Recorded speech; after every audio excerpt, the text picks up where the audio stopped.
What's going on, guys? My name is Saskio and welcome to my Vayne Top Guide. Today, I will be covering everything you need to know to perfect Vayne and start carrying your games. The most standard page you'll ever run is Lethal Tempo, Presence of Mind, Alacrity, Last Stand or Coup de Grace, depending on what you're feeling like, and Cut Down if you are against a Kled. That is the only matchup you run Cut Down into now. And then you run Conditioning Overgrowth into most matchups because most of them are just scaling matchups.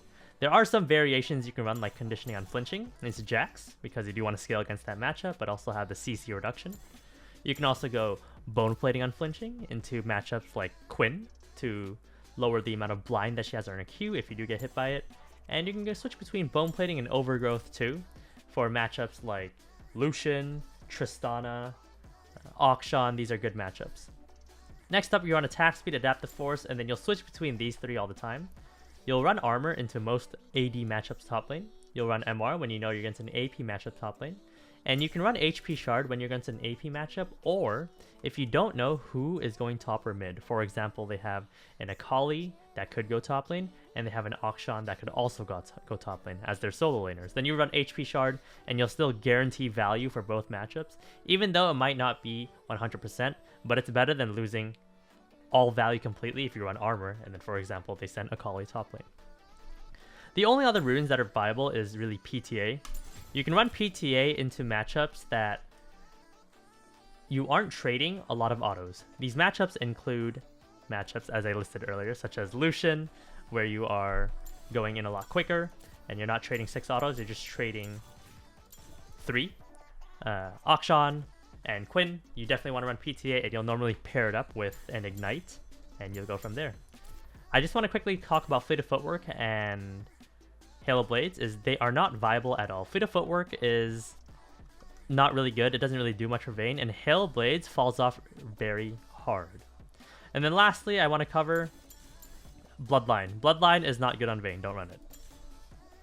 Next up, let's talk about Summoner Spells. We start off with Flash Ghost. This is the most standard summoner spells on Vayne because Flash allows you to reposition and dodge certain abilities, and Ghost gives you movement speed, which also refreshes when you get kills. And what else refreshes on Vayne? Her ultimate.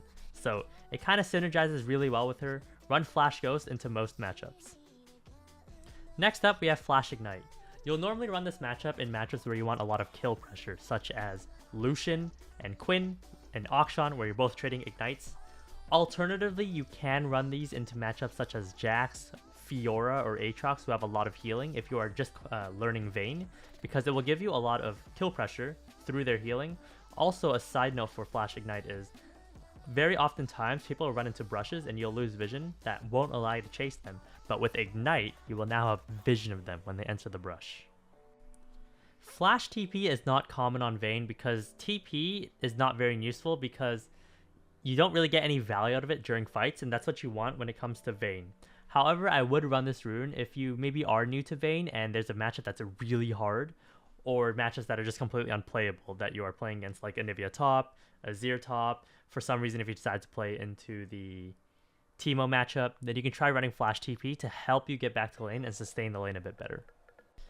Flash Exhaust is not common at all, although you can run into certain matchups that are really hard, such as Pantheon, Jace, Kennen, Lucian, and Tristana. Ghost Cleanse is a very unique summoner spell combo that you do run. I would most commonly run this into matchups like Nasus, maybe Kennen, maybe Renekton, while their jungler also offers a CC alternative such as Lilia, such as a Volibear. A quick extension onto Ghost Cleanse is Flash Cleanse. If you're going to run a Ghost Cleanse, but they have a Jarvan jungle that's going to trap you inside his ult, you'd rather run Flash Cleanse. Starting off with core builds, we have the most standard build, Bork Rageblade Kraken. This will be your go-to build on Vayne top because it gives you the tools you need, which is lifesteal and the ability to chase someone down with Bork. It gives you damage from Rageblade, and you can either go Kraken or Immortal depending on the game, but generally speaking you want to go Kraken because I don't like doubling up Blade of the Rune King and Immortal Shield Bow. Next up, we have the good old classic Immortal Rageblade Wit's End. This is the most common ADC build you should always go, but you still do run it in the top lane. Generally speaking, when they have some kind of double assassin going on, maybe they have something like a Zed top lane, maybe like a Kayn jungle where Bork isn't really that useful, but Immortal is still really good because that allows you to absorb their damage and still fight. The next build is the Bork into Berserk Greaves into Rageblade into Iceborne Gauntlet build. And this build is very common to run when you're against champions who plan on purchasing Prowler's Claw. For example, Riven and Renekton. They're both Prowler's Claw champions, and the reason why you want to build this is because Iceborne Gauntlet allows you to absorb their Prowler's Claw and whatever damage they're going to output after the Prowler's Claw, normally some kind of CC and a bunch of damage. And in this case, it gives you Tenacity, HP, and Slow Resist, which is everything you want. From there, you're able to kite back, use your Bork proc, use the Iceborne Slow, and actually kite your opponents, then play the spacing and tethering, which is what I'll talk about later on. Next up, we have the Riftmaker build. You'll start off by going Titanic, Berserker Greaves, Rageblade, Runons, then Riftmaker. And you'll normally only do this when the enemy team has 4 to 5 melee champions, and 2 to 3 of them are very low damage. This build will help you output a lot of DPS across the board. Another component of the Riftmaker build, if you want to be more useful early on, includes Blade of the Rune King, then Rageblade, then you go Titanic Hydra, Riftmaker, and then lastly you finish off with Runons. And this build allows you to be useful for your first 2 items compared to Titanic and Rageblade. Lastly, we have the Maw build. You'll normally only run this into games where they have a lot of AP options, such as Akali top lane, Lilia jungle, Lissandra. You'll go into the Maw, Berserker Greaves, Rageblade for some attack speed, and Kraken Slayer. Then you'll go Wit's End, and the fact that you're going this build probably means they have a lot of AP options, which means CC, which you'll finish it off with a QSS. These are the situational items you can build in item slot 5 and 6 on most of the standard builds. Let's talk about all of Vayne's abilities. Starting off with her passive. Vayne's passive is very straightforward. When you're moving towards someone you can see, you gain 30 movement speed. As you can see here, we're at 360. However, now that we're facing away, we're at 330. Next up, we have Q, which is when Vayne rolls a short distance and she deals additional damage on her next auto. Normally, a lot of people use this as an auto attack reset. As you can see here, auto, Q. Next up, we have Vayne's W. Every third consecutive auto attack against a target deals additional damage. 1, 2, 3. Next up, we have Vayne's Condemn, where she fires a bolt that knocks back the opponent, and if they collide with terrain, they are stunned, and they take bonus damage. As you can see here, it pushed, and now we can use it into a wall, and now they are stunned. Next up, we have Vayne's Ultimate. Vayne gains AD, and it's extended whenever she gets a kill or an assist off of a champion, and when she's moving towards someone, she gains 90 movement speed, and her tumble is reduced by 30% and grants invisibility for 1 second. As you can see here, this is her ult. When I go tumble, I'm invisible for a bit, and from here, you just fight. There are a couple mechanics you should know on Vayne. Most importantly, the auto attack Q reset.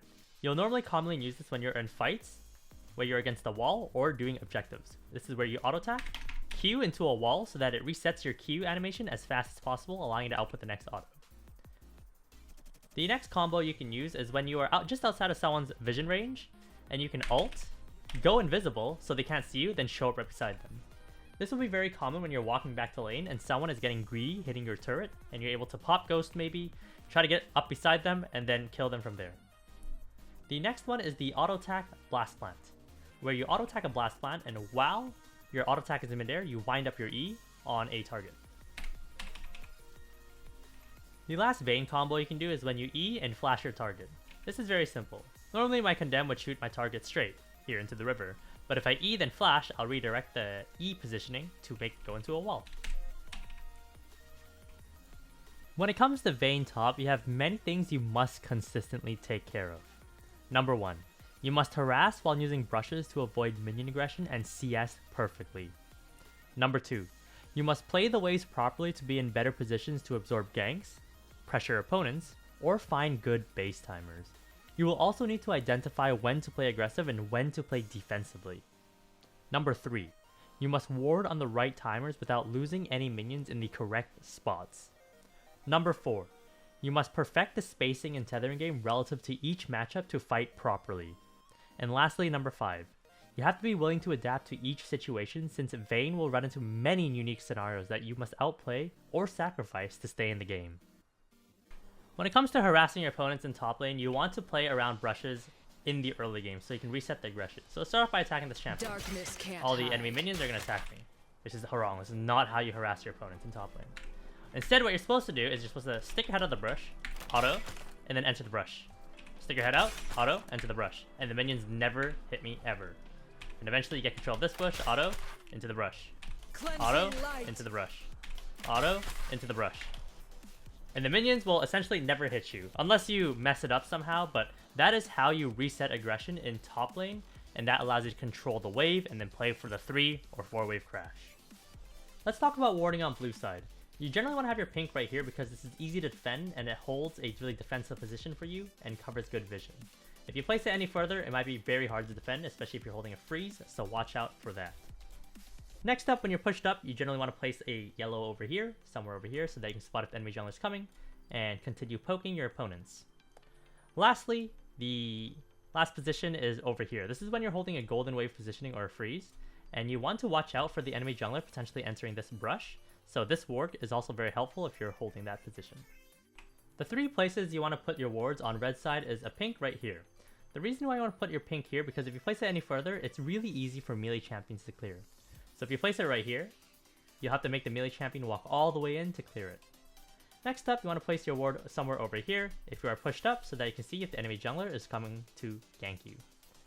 And then the last place is right here, when you are holding the golden wave positioning or freezing, and you are scared that the enemy jungler is entering this brush, you can ward right there too, and you'll be fine. The spacing and tethering game is broken down into 6 concepts. Number 1, auto attack range and ability range. This is simply the range of characters' abilities or auto attack. Number 2, movement speed. This is how fast a character moves. Number 3, attack speed. How fast a character can fire an auto. Number 4, space available. How much area you have to work with relative to the start of the fight. Number 5, ping. How fast your game responds to your commands. Number 6, ability to read what your opponent will do. This will come with experience with matchups and knowing how humans react to each situation. Let's break down the clip that we just saw, starting off with space available. As you can see here, Jax jumps on me. The space available I have is created like this. This is our space available now that we're fighting. If I go at any other angle, Jax will be able to catch up to me and I wouldn't have created space. If I unfortunately got stuck here and he jumped onto me from here, this is my space available before he just catches up to me for free. So as you can see here, because of good positioning, we have a lot of space available for us to move with. Let's continue on. Now, auto attack range and ability range. As you can see here, I tumble, and I'm now outside of Jax's ability range, which is his E. However, I'm playing the spacing and tethering game here because I don't want to keep moving backwards while he moves away. Because if I move backwards and he runs away, 2 objects that move in opposite directions move really fast away from each other. So we want to stay just in range. So I don't want to be moving back fully. I want to be going forward, but I don't want to go forward into his ability range, which is his E range. So as you can see here, we both played the spacing and tethering game a couple times here. I go back towards him, he goes back towards me, but then he realizes his E has run out. So now I know I win. So now I chase him down because I'm in range to still auto attack him. A lot of noob Vayne players would have kept running, and then they realized, oh my god, I can't chase the Jax because they're too far away. So now we start chasing him. We chase him, we play the spacing and tethering once right there, he turns this way, I turn this way, and don't get autoed. From here, I continue chasing, I use my tumble forward, he turns around, and he jumps on me. So now, the space available is being played again. I made the space go this way, so now our space is being played like this. I did not want to continue going this way because I'd be stuck on this wall at some point. Next up, I kite backwards.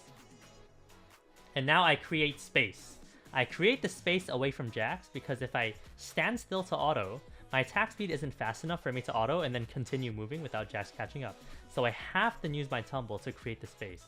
And from there, I created the space, ran away, and now I'm running towards him. Jax turns around about here. I also turn around too, so that I don't keep running towards him and let him auto attack me. And then we play the game right here. And from here, I know Jax will jump on me, so I simply condemned him. Now we're just using our abilities. Condemn, and I run forward a little bit, kite back just long enough for his E to run out, and then I continue chasing him to kill him. Next up, let's talk about pay to win and lose skins. The two major pay to lose skins are Sentinel Vayne and Project Vayne. As you can see here, when you condemn, your character flies up in the air and makes it very obvious when you're condemning someone.